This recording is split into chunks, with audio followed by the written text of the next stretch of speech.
Hey, welcome back to Gravel Driveway Recovery. This is a particularly fun one because we not only are working on the driveway here, but we're actually building out a whole parking area you can see over there to the left. So all that dirt we're going to turn into a gravel area that they're going to end up putting I think a pergola on, or just doing all kinds of some fancy things.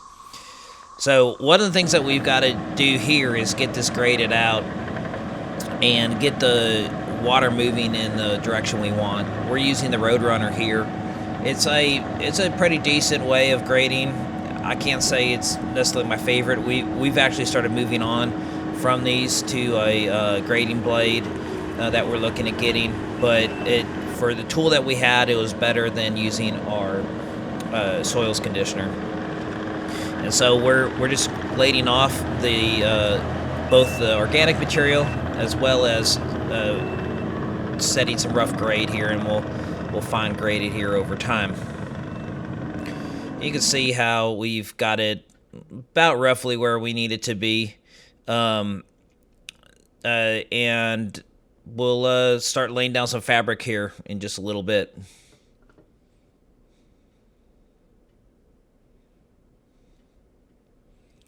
You can see the guys ready to roll the fabric. Fabric's actually a really important part of this. Whenever we lay aggregate on native soil, we are rolling fabric. And I know some guys are going to freak out that there's still some vegetation there, and oh my gosh, there's going to be a sinkhole because it's because we see some grass or whatever. I can assure you that's not true. It's not going to happen. It's going to be just fine. So whoever's typing away here, just relax. It's going to be okay. We've followed up on these guys for months now, and everything's just been just fine. So we are laying out this fabric. This is not you can see there, this is not your felt fabric. We don't like using that stuff. That's cheap stuff you can get at the ag store or at a Tractor Supply. We use the woven fabric. It's a higher grade. It's a better density, if you will.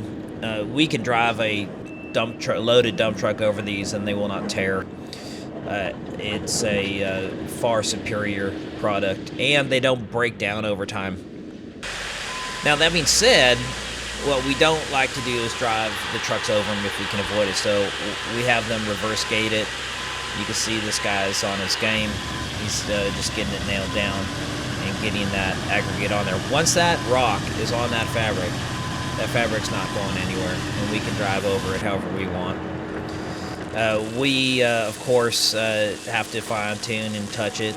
Here you can see we're just laying that rock on there, and that'll be the base that we then use the 57, that we then put crush on it.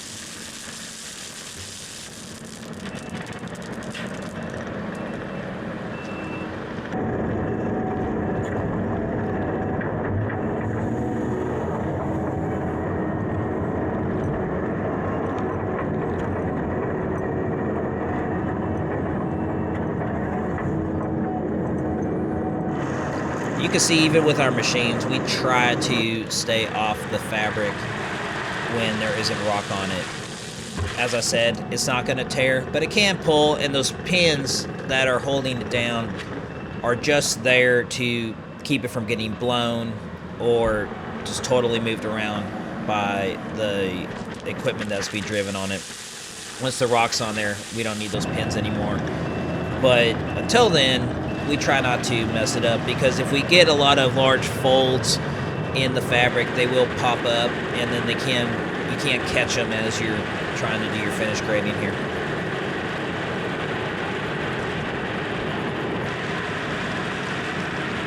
You can see we're putting our finishes touches on the aggregate or the base, and then we'll come back in and roll it as well as put crush on it.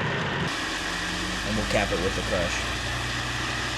Now in this case, it's sloped. You can see it's kind of sloping towards us. It didn't make sense for us to have the truck spread it. That was just going to be a big pain, and quite honestly, they don't get real excited about having their beds up while they're tilted to the side. So we just had them dump it, and we'll just go ahead and bucket it out.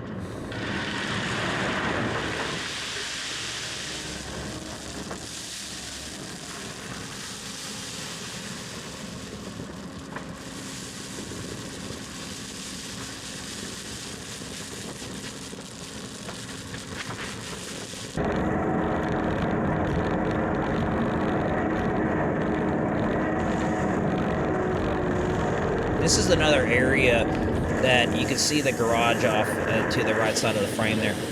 They wanted to be able to back up and pull into, and so we're not only expanding the area next to the pool, but also in that drive aisle, so you can see they want to be able to back up and or park in that area. So we're expanding this area here, and again, we're using some aggregate, just some nice clean 57 to get it. We'll use 57 on flat grades. If there's a notable pitch to it, we'll often use 2-inch.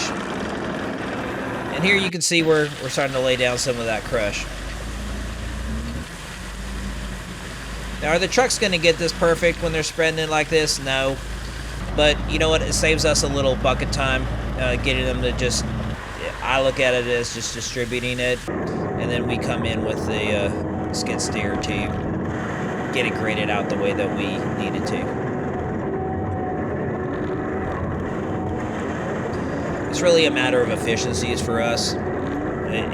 We could spread it, but you know, it can save us 15-20 minutes having the truck just do that real quick, and then we can come in and get it all exactly how we want it. You can see that my operator's doing that here, who happens to be my son, and at the time of this, he was 15.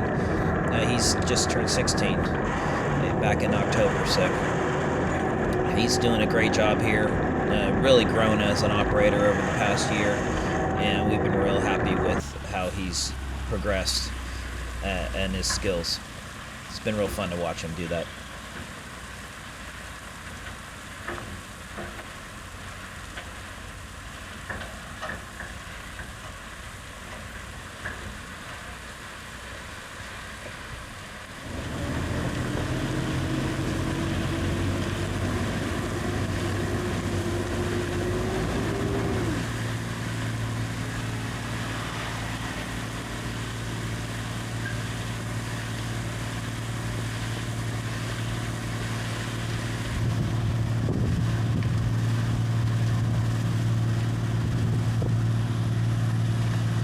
You can see here we're working out the remaining parts of the driveway, and like even with the parking area, we always do some bucket work to get it just right. It's so important with the gravel driveway to get it to have the structure of the driveway be correct so that the water moves where we want it to move. In this case, we're crowning it so that it pitches both to the left and to the right, and we're using our bucket to do that. Here you can see us rolling everything, locking it all down and together, and you can see the difference there. It's we got a good almost 2 inches, inch and a half there of compaction just on the first pass. It'll compact more as we continue to hit it.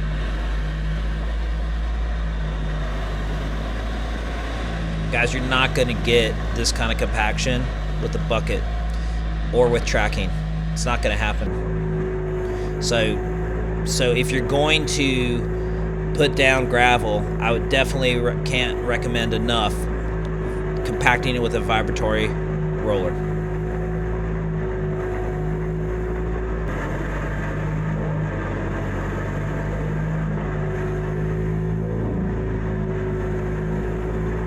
It's a long, tedious process to roll. It almost takes as much as time as it does to bucket it in some ways.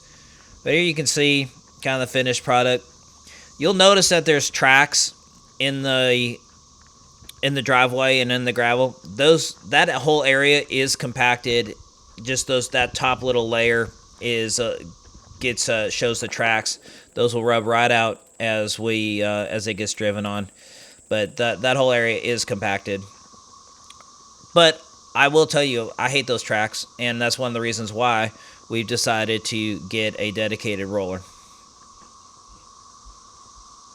Thanks for watching. Hope you enjoy it.